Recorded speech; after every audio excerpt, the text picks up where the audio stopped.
김경필의 오늘은 짬테크 내일은 플렉스. 제대로 혼줄 나며 배우는 재테크 기본기. 혼줄 2단계. 첫 번째 목돈, 절대 모험하지 마라. 100페이지부터 읽습니다.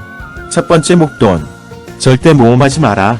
초등학생들은 시험에서 100점을 맞으면 빛의 속도로 엄마에게 달려간다. 엄마는 기뻐하며 칭찬해 주지만 곧이어 이런 질문을 던진다. 그런데 너희 반에서 몇 명이나 100점을 맞았니? 100점의 절대 가치보다 상대 가치가 더 궁금하기 때문이다. 그렇다.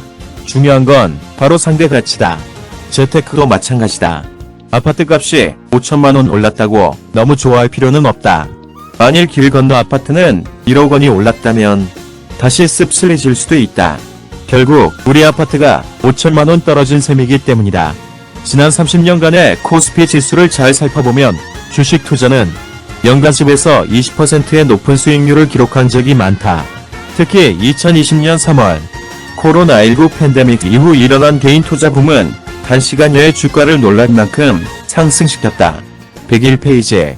하지만 높은 수익률을 기록했다라는 사실은 기록일 뿐 실제로 수익을 거두었다는 의미는 아니다. 코스피의 역사를 살펴보면 상승 구간도 있는 반면 하락 구간도 있으니 정확히 상승 구간에만 투자해서 수익을 현금화하기는 불가능하기 때문이다. 역대 코스피 지수 연말 종가를 살펴보자. 1990년 696.11, 1995년 882.94, 2000년 678.44, 2005년 504.62, 2010년 2051.00, 2015년 1961.31, 2020년 2873.47, 2022년 2236.40. 이렇게 역대 코스피의 지수 변화 추이에서 볼 수 있다. 특히 독립, 결혼, 내 집 마련 등에 돈을 써야 하는 직장인 입장에서 큰 돈을 장기간 주식시장에 넣어두기는 현실적으로 불가능에 가깝다. 그럼에도 TV만 틀면 나오는 주식 전문가는 무조건 장기 투자만이 답이라고 말한다. 혼줄 2단계 모험이 102페이지. 외국에서 오랜 세월을 보냈다는 그 주식 전문가는 우리나라 직장인의 평균 월급이 얼마인지도 잘 모른다. 또 월급 중 생활비를 제외하고 실제 투자하는 데 쓸 수 있는 자유재량 소득, 디스크레셔너리 인컴, 이 얼마나 되는지도 잘 모른다. 물론 결과론이기는 하지만 큰 돈을 주식시장에 10년 이상 장기 투자했다면 코스피의 지수 변화 추이에서 볼 수 있듯 어느 시점에 시작했더라도 예금 적금보다는 높은 수익을 거둔 것처럼 보인다. 그러나 마치 롤러코스터 같은 주식시장에 큰 돈을 묻어두고 10년이란 긴 세월을 흔들림 없이 견뎌냈다는 직장인을 본 적은 없다. 10년 이상 장기 투자는 말처럼 쉬운 일이 아니다. 설사 그것을 실천에 옮긴 직장인이 있다고 가정해보자. 그렇다고 해도 그는 돈을 모아 집을 산 사람보다 훨씬 부자가 되어 있지는 않을 것이다. 부는 상대 가치이기 때문이다. 그는 그 장기 투자의 대가로 내 집 마련을 포기했을 테고 그 기회비용은 만만치 않았을 것이다. 우리가 알다시피 지난 30년간 주식시장의 상승률 이상으로 주택가격 상승률이 높았다. 주식 투자만 고집한다면 내 집 마련 포기라는 기회비용을 지불하게 된다. 최근 집값의 급격한 상승은 비단 우리나라만의 문제는 아니다. 전 세계가 금리를 낮추고 재정과 통화정책을 동원해 마치 수도꼭지를 틀어놓은 듯 엄청나게 많은 돈을 푼 결과 현금보다 실물 자산 가격이 급격히 상승한 것이다. 103페이지. 이는 단기적으로 금리 인상이나 대출 규제 등에 의해 집값이 안정된다 해도 장기적으로는 그 상대 가치가 절대로 줄어들지 않을 것이라는 전망을 가능하게 한다. 따라서 최단 기간에 내 집을 마련하기 위해 필요한 최소 자본을 모으는 일은 무주택자, 사회초년생에게 매우 중요한 재테크 과제인 것이다. 사실 짧은 시간 안에 큰 수익과 큰 손실이 모두 가능한 주식 투자와 100% 확실한 금액을 만드는 정기적금을 단순 비교하는 것은 의미가 없다.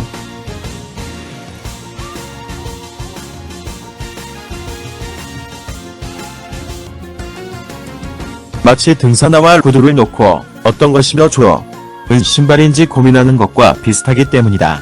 산에 오를 때는 등산화가, 정장을 입을 때는 구두가 더 적합하듯 상황에 따라 다르니 말이다. 짧은 기간 동안 정해진 목돈을 모을 때는 변동성이 적어야 한다. 계획된 그 날짜까지 약속한 그 금액이 꼭 필요하기 때문이다.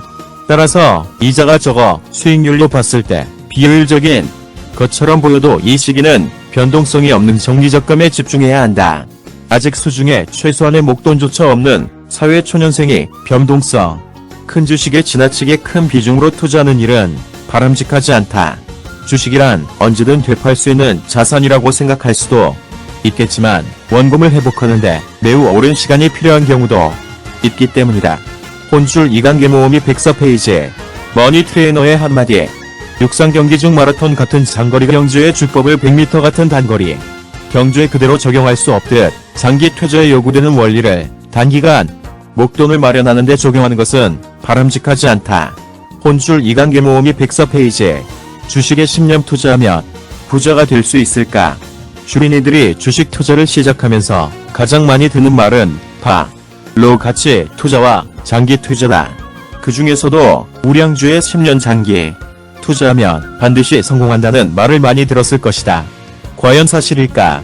앞서 이야기한 대로 재테크는 상대 가치다. 따라서 주식에 10년 장기 투자한 결과를 알아보려면 같은 기간 다른 자산에 10년 투자한 결과에 비해 얼마나 더 성공적인지 살펴봐야 한다. 우선 우리나라 주식시장을 대표하는 코스피 지수를 살펴보자. 현재 약 800개 넘는 기업이 상장되어 있는데 코스피 지수는 1980년 1월을 배경으로 놓고 그 이후 가격 변동을 수치로 나타낸 것이다. 흔히 이 지수의 그래프를 두고 주식이 우상향하는 모습을 보인다고 말한다. 혼줄 이관계 모음이 106페이지 그러나 지수란 말 그대로 수많은 기업의 가중평균 가격 변동을 나타내는 것이므로 전체 시장이 아닌 개별 자산에 투자한 결과는 그야말로 천차만별이다. 지난 10년간 코스피 지수는 약 36.8% 상승했지만 개별 종목의 상황은 크게 다르다는 얘기다. 2012년 국내 증시를 대표하는 우량주로서 장기 보유하면 좋을 것이라고 전문가들이 추천한 대표적인 코스피 종목의 지난 10년간 수익률을 살펴보자. 삼성전자, 현대차, 포스코, 한국전, 네이버, 현대상선, KTNG, 현대모비스, 대한항공, 삼성생명 등 이름만 들어도 알 수 있는 종목들이다. 10년이면 강산도 변한다는 긴 세월이다. 이런 긴 세월 동안 변동성 높은 주식시장에 투자한다는 것은 결코 쉽지 않은 일이다. 그것도 결혼, 독립, 내 집 마련이라는 기본적인 재무 목표를 세운 직장인이라면 더욱 그렇다. 그럼에도 긴 시간 동안 장기 투자를 했다면 당연히 수익률이 높으리라고 생각할 것이다. 하지만 결과는 그렇지 않다. 놀랍게도 코스피 지수가 10년간 48% 상승한 것에 비해 한때 전체 시장 시가총액의 30%까지 유박했던 삼성전자와 네이버 정도를 제외하면 하락한 종목이 훨씬 많다. 그것도 전문가들이 우량주로 지목한 대표 종목이 모두 그렇다. 107페이지 2012년 3월 대비 2022년 3월 주가 변화율을 알아보겠습니다. 삼성전자 1729%, 현대차 22.5%, 포스코 22.8%, 한국전력 1.1%, 네이버 317.1%, 현대상선 83.9%, KT 0.37%, 현대모비스 24.9%, 대한항공 12.1%, 삼성생명 33.4%이다. 회초리 토크. 현재 대한민국 직장인이 갖고 있는 가장 잘못된 신념은 바로 주식에 투자하면 성공한다라는 것이다. 2022년 6월 발생한 긴축에 대한 우려로 주식이 크게 조정된 것을 반영하면 마이너스 폭은 훨씬 커진다. 지수가 올라간다고 모든 종목이 상승하는 것은 절대 아니란 말이다. 10년 동안 화폐 가치가 하락한 것까지 감안하면 실제 손실 금액은 혼줄 이관계 모음이 108페이지 10년간 주가가 오르지 않았어도 엄청난 손실인데 하락하기까지 했다면 장기 투자의 결과는 그야말로 끔찍한 수준이 아닐 수 없다. 물론 보유기간에 배당 수익을 주는 주식도 있다. 하지만 우리나라 기업들의 배당 성향은 최근 많이 높아지기는 했어도 예금 금리에 못 미치는 경우가 많고 그나마도 몇몇 기업에 국한된 이야기다. 따라서 앞에 2012년 대비 2022년 주가 변화율에서 나타난 하락률은 더욱 뼈아프다. 위 기업들이 성장을 멈추거나 영업이익이 마이너스를 기록해서 주가가 곤두박질 친 걸까? 그렇지 않다. 대부분의 기업은 멀쩡히 수익을 내고 있으며 영업이익이 증가하기까지 했다. 그런데 왜 주가는 10년간 하락해온 것일까? 주식 초보자들은 주가란 기업이 성장한다고 해서 올라가는 것이 절대 아니라는 사실을 분명히 알아야 한다. 오늘의 주가는 현재가 아닌 미래의 기대감을 반영하는 것이므로 상당히 고평가되었다고 할 수 있다. 이 주가는 현재 시장이 품고 있는 기대감을 뛰어넘는 성장에 이루어질 경우에만 상승한다. 성장하더라도 시장의 기대감을 뛰어넘는 수준이 아니라면 상승하지 않는다. 지금 이 시점에서야 당연히 누구든 상승한 종목을 보고 그 이유를 납득할 수 있지만 주식 초보자들이 미래 시장의 기대감을 뛰어넘을 종목을 딱딱 찍어낼 수는 없다. 109페이지 주식시장에서는 장기 투자로 상승하는 종목보다 하락하는 종목이 훨씬 많다. 주식 초보자들이 무작정하는 장기 투자가 얼마나 위험한 일인지 다시금 생각해봐야 한다. 머니 트레이너의 한마디. 증권회사가 발표하는 주가 전망에는 하락이란 말이 없다. 상승, 아니면 조금 있다 상승, 아니면 한참 후 상승뿐이다. 이것이 주식 초보자들에게 판타지를 심어준다. 역사가 보여주듯 장기 투자하면 극히 일부 종목만 많이 오른다.